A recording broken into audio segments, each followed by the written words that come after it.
Hi, good morning. This is Anna Imagination with the Healing Garden. Thank you so much for joining me for Shifting Perspectives.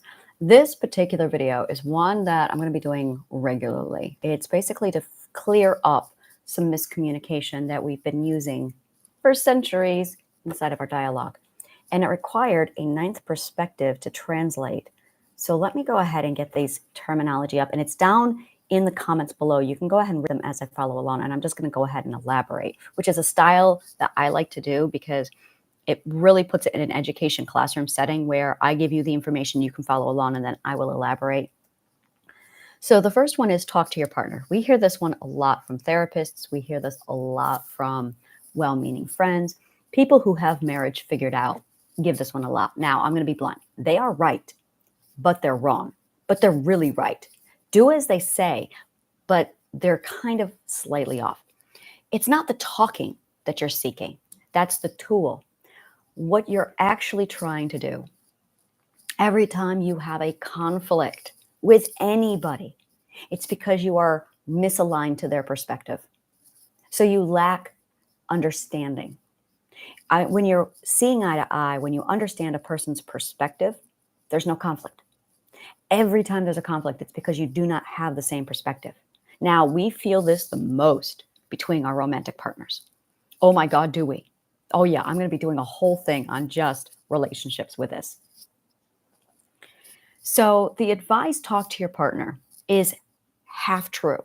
It's the right solution, but it really needs a lot of work to articulate the why and explain why it leads to the success that it has.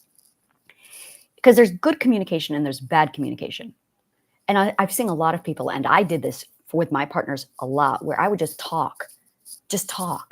Now, this is what I call exploratory dialogue, where you randomly just say whatever to kind of clear the air and purge. I love doing exploratory dialogue. I do that a lot. That's actually what my podcast and my blog is exploratory dialogue. I would go into therapy and we would sit down and it would be very direct and intentional talking.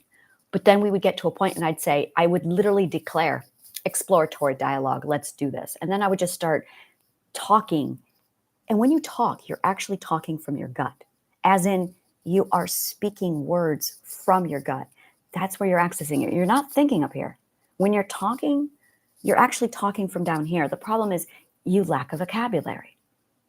So when you have a conflict, what you are trying to do is articulate your feelings.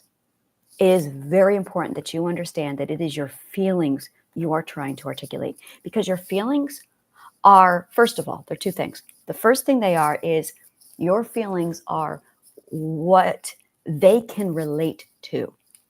So that's really what you're looking for, is they are looking for relatability to you. Now, I'm going to tell you a little trick that writers do. We have something called show, don't tell. And the best way you can show, not tell, is by showing emotions with your characters. Make the characters relatable. This is book writing, story writing 101. You have to make your characters relatable. And if you don't, your audience isn't going to give a shit. So we have to get a reader. This is what writing is, people. We have to get a reader, a perfect stranger, to give a shit about the characters we are writing in literally a paragraph. That is writing. When you sit down and write a book and you go, I want to be an author, that's what you're doing. You have to make a stranger give a shit about your character in one paragraph. Once they care, you got them. Because now they're emotionally invested into this character and they want to continue the story. So when you are looking at relationships, when you are looking at relatability, it's the same thing.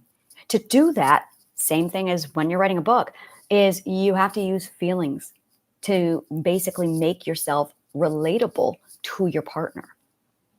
And to do that, you have to talk about what your feelings are, which is why therapists say, what do you feel? Say, I feel, and then elaborate on that. Now, in addition to the relatability, the other thing that your feelings are doing is it's helping you articulate so you both can basically come down to the core problem, the core issue, which is your feelings. And you'll find that they have the same feelings also, and that you hurt over the same thing. That immediately bridges the gap between you. It's like we exist up here in our thought processes. We exist up here in our day to day. We exist up here in all of our thoughts and our ideas, but we also exist down here together in our feelings. And when we're up here with our partner thinking about our day to day and activities and how we parent and what bills to pay and if our bank account is overdrawn, we have conflicts, so we fall apart.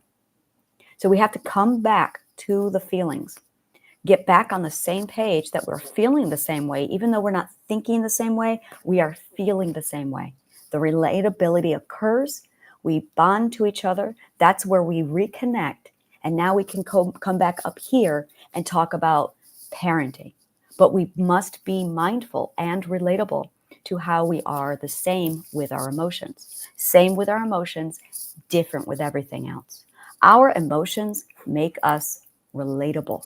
So that is the first thing that when you hear in a relationship or from anyone saying, just communicate, it's not communicate, it's communicate to understand. You have to find relatability, and through the relatability, you will find understanding that will put you on the same perspective again, and that will bring your relationship back to you so that you reconnect. Anytime we try and connect with a human being, we are trying to emotionally relate to them and understand them. That is all human connection is.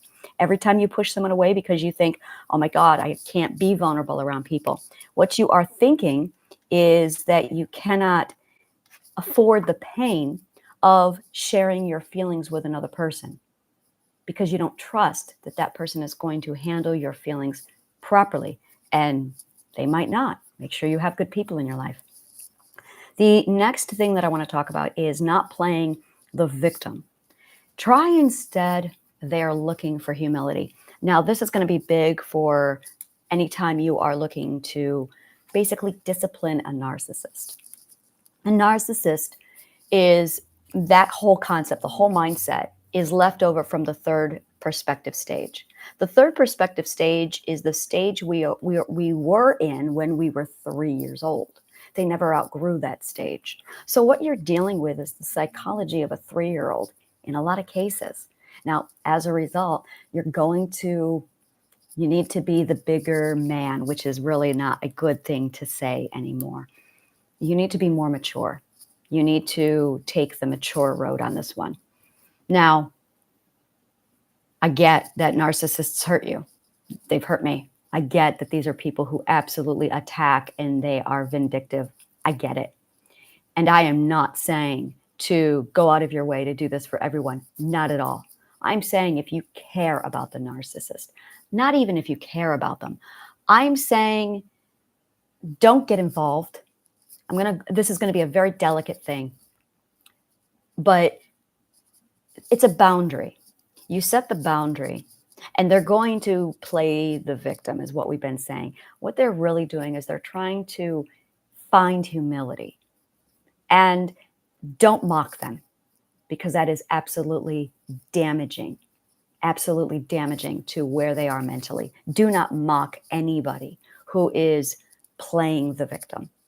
We've all played the victim at one point. The problem is these are people who are trying to seek an emotion they've never experienced before. It's an emotion that to them is absolutely dangerous because humility was used as a weapon against narcissists. So they rejected it at a very early age because they associate it with pain and danger. So they don't touch humility. When they play the victim, it's actually their subconscious mind trying to find the emotion, trying to understand it. They're going through a lot. And don't say anything. Whatever emotion you have, anger, contempt, have it. Just keep it to yourself. Give them the space. Let them. Set your boundary. Let them throw their tantrum. Let them fall apart. Don't instigate. Don't step in and ridicule them for it. That's the problem. That's what they've had their whole life. And the goal here is to not contribute to the problem, keep you safe, and get away. You've set your boundary. Stay by your boundary. And don't cross over into their boundary either. That makes you literally just as bad as them. because this is what it's all about, is don't project. That's the words I'm trying to say. Don't project. Absolutely don't project. So when you see someone who is playing the victim, they're not. It is a cry out because, oh, there's so much there. There is so much there. I'm going to be doing a lot more of that over in my narcissist videos. There is so much happening there. They are trying to say, love me. It's their subconscious mind literally doing a last ditch effort to try and keep, there's a lot happening. Let them. You keep your boundary. Don't project, keep your boundary. And I'm going to remind you, the boundary it's to barricade you from projections, and it's to keep your projections off of other people. That's what a boundary is. It is to keep you from projecting onto people, and it's to keep people from projecting onto you. That is what a boundary is. That's what we haven't been using. So we project, people project, others internalize. Others internalize, others internalize, others internalize. Then people project, people project. This person finally stands up and asserts themselves, but they don't know what they're doing, so they project because they're trying to learn how to assert. And that's really it. You have projection, you have internalizing, and you have assertion. And we hear this a lot with passive aggressive and then passive assertive or passive aggressive. And what we're really trying to say is you can project, you can internalize, or you can assert.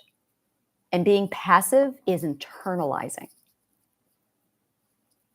Projecting is being aggressive. Whereas being assertive is a gorgeous balance between keeping yourself where you need to be for you to set your boundary and making sure you don't internalize or project it either onto other people. The third one is the concept, this is my house and my rules, respect me. What they're really saying is you are inside my perspective. And this is actually very abusive. It's when somebody is trying to enforce their own perspective into their environment. Under no circumstances should you ever project your own perspective into anyone else's environment. You do not get to claim environments. This is abuse. We see this a lot with the fourth perspective, especially the classic fourth perspective white male father role, where it's, well, this is my house and those are my rules. He has claimed that entire statement and mindset is claiming an environment designated for their perspective. And everyone is required to be in that perspective because it's his house. It's literally a solid statement of, I declare that this is going to be my perspective, and you all have to now understand me. So every time we hear the phrase, respect your elders, it's understand your elders. There's a lot of wisdom in there, and now there's a lot of abuse, and it's more about abuse and control than it is about understanding. So if you were to turn back this concept prior to the abuse, understand your elders, that's equivalent to saying, sit down, talk to this teacher and try and understand your teacher because they're trying to teach you something. In fact, that is the classroom setting. The classroom setting, a healthy classroom setting, is ideal. That's what we should all be aspiring to create when we are home, because that is a healthy, should be a healthy environment where you have an elder. The elder is not being condescending, and they are sitting down and talking to you in your perspective while you are trying to understand their perspective. That's what education is. That's what learning is. And in order to do it, you require no condescending and an open mind. You require an open mind from the lower, I hate using lower, from the other side of the spectrum of perspectives. So you have one person, the child with the open mind, and the teacher who has to be practicing not to be condescending. So you have those two things. This is teaching. Now, when you get into the home setting, that is what is supposed to happen. The parents are not supposed to be condescending, and the children are supposed to be, ideally, open-minded. Now, I'll be blunt. Children are open-minded. Oh my God, are they? Children are open-minded People are taught to be closed-minded. People are taught to be closed-minded. So children will come into this world and they're already open-minded. If you have a closed-minded child, it's because you, the parent, made them closed-minded with your abuse, because you taught them that it's not psychologically safe to do so. The flip side of all of this is now basically it's a power trip that the parent gets on, and not all parents. This is in an abusive situation between parent and child. This is the toxicity of parent and child when it gets out of hand, is when the parent says, honor your father and mother. What they're really doing, what they're really saying, is they are being condescending, and then they are demanding respect in return. And what's happening is whenever you demand respect, you are actually flouting a significant amount of narcissism around. This whole concept of, I demand respect because you're in my perspective, that's really what they're saying. They are enforcing their own perspective into the environment. They are actually being the ones who are closed-minded. And they're more concerned about being condescending because you are lower in perspective than they are. So you should revere them. Reverence is the word that they are trying to use, but they're not. They're using the words respect. And that's the problem. That's why I had such a tantrum yesterday when somebody said respect. And I'm like, no, we need to talk about this. Reverence is awe. Deep respect for someone or something. It is awe. Yeah, that is a beautiful word, awe. It is looking at somebody with sheer, wow, you're amazing. And that is not respect. That is idolizing. So when somebody says, respect me, what they're really wanting is a fan. They're really wanting you to fawn over them. They're wanting you to be starstruck at their awesomeness. Well, guess what? That's narcissism. That's a narcissist literally demanding that you revere them and just look upon them with such idolation. They want to be idolized. That is really what they're saying. Whenever someone says, honor your father and mother, they're saying, idolize me. Whenever anyone says, respect me, this is my house, they want to be idolized. That's really the word they are looking for. But they're not going to say that word. Instead, we have respect. So it's really, I'm going to be going back to this one because this one is so much fun. But there's a lot of little things that we're saying and the words are off. The words are not spot on. The words are definitely part of the problem because we didn't have the vocabulary or the understanding to get the right vocabulary. So as I find things, I'm going to go ahead and come back to this and elaborate on it more. But this is going to be like if you want to know more about it, this is where to get started. And then I'm going to be doing a learning the language. And I do have learn the language, learn the lingo over in my shifting perspectives. So if you want to learn anything more, go ahead and take a look at the link below. And in addition, if any part of this video resonated with you, go ahead and click on the link below and let me know which video you watched, which part resonated with you. And I will be in touch with you shortly. Thank you so much. And may the kindest of words always find you.